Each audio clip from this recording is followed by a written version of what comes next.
భారత ప్రధానమంత్రి నరేంద్ర మోదీ ఇటీవల జీఎస్టీ రేట్లు తగ్గించనున్నట్లు ప్రకటించగా జీఎస్టీ కౌన్సిల్ బుధవారం కొత్త స్లాబులను ప్రకటించింది. కొత్త రేట్లు సెప్టెంబర్ 22, 2025 నుంచి అమల్లోకి వస్తాయి. ముఖ్యంగా సినిమా టికెట్లపై కొత్త జీఎస్టీ రేట్లు అందరి దృష్టిని ఆకర్షించాయి. ఇంతకు ముందు ₹100 వరకు ఉన్న టికెట్లపై 12% జీఎస్టీ వసూలు చేసేవారు. ఇప్పుడు అది 5%కి తగ్గించారు. అయితే ₹100కి మించి ఉన్న టికెట్లపై మాత్రం 18% జీఎస్టీ యథాతథంగా కొనసాగుతుంది. ఈ తగ్గింపు వల్ల సింగిల్ స్క్రీన్ థియేటర్లో టికెట్ ధరలు తక్కువగా ఉండటంతో ప్రేక్షకులు ఎక్కువగా థియేటర్లకు వచ్చే అవకాశం ఉంది. దీని వలన నిర్మాతలు, డిస్ట్రిబ్యూటర్లు, ఎగ్జిబ్యూటర్లకు లాభం చేరుకుంటుంది. ఇక మల్టీప్లెక్స్ అసోసియేషన్ ఆఫ్ ఇండియా ప్రభుత్వం వద్ద ₹300కు ఉన్న టికెట్లను కూడా 5% స్లాబ్లోకి తీసుకురావాలని కోరింది. కానీ జీఎస్టీ కౌన్సిల్ ఆ విజ్ఞప్తిని పట్టించుకోలేదు. ప్రతి ఏడాది 15,000 కోట్లకు పైగా వసూలు చేసే భారతీయ సినిమా ఇండస్ట్రీ కోవిడ్ తర్వాత ఆర్థిక ఇబ్బందులు ఎదుర్కొంటుంది. ప్రేక్షకులు ఎక్కువగా ఓటీటీ, టీవీలపై సినిమాలు చూస్తున్నారు. ఇప్పుడు టికెట్ ధరలు తగ్గడంతో మళ్లీ సింగిల్ స్క్రీన్ థియేటర్లకు ప్రేక్షకులు వచ్చే అవకాశం ఉంది. ముఖ్యంగా గ్రామీణ ప్రాంతాల్లో ఈ కొత్త జీఎస్టీ రూల్స్ తో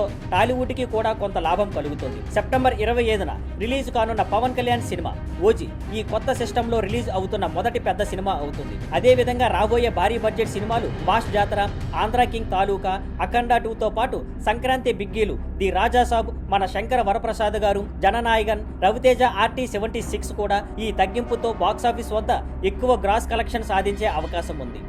thank you for watching. Please like, share and subscribe.